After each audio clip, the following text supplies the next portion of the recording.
constant managing of the risks to ensure that the best is made of what you're doing in the classroom.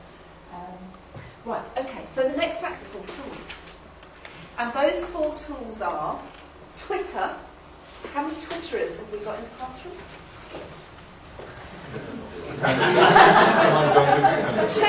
2 Twitterers in the classroom here today.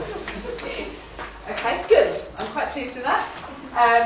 We've got another one called Woolwisher. Has anyone used Woolwisher before? Fantastic. Wordle. Anyone used Wordle in the classroom? One person's used Wordle. And finally, one called Staged. Fantastic. These are all new tools. This is what I'm hoping you have. The reason I've used, I could have used Excel, I could have used iPad, I could have used Whiteboard for this exercise. The reason I've chosen some Web 2 tools is because I wanted to separate out the technology from the tool you might use to deliver it, just for clarity's sake. Okay. On your laptops, you have a file that's on the USB key. In that file, there's something called an interactive worksheet. Okay. And in that interactive worksheet, what I've done is I've added the links to the websites that I'd like you to have a look at in this activity. So, but just before coffee, what we're going to do is just look at these 4 tools, so research these 4 tools.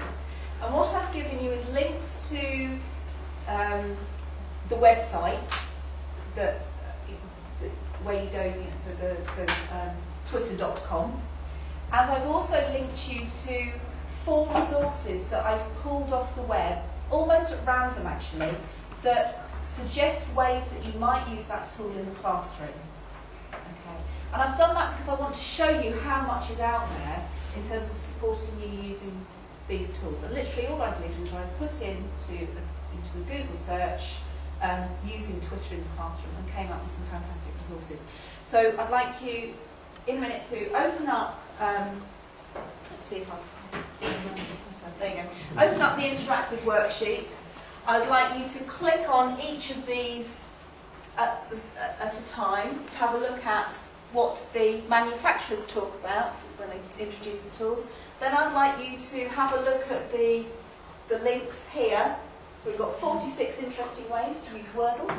We've got 30 interesting ways to use Twitter, 21 interesting ways to use Woolwisher, and 10 ways to use Staged in the classroom. To have a look at those so that you've got a good kind of overview of what those tools might be able to do. Okay, and that will take us to the coffee break at about 11:30. Okay.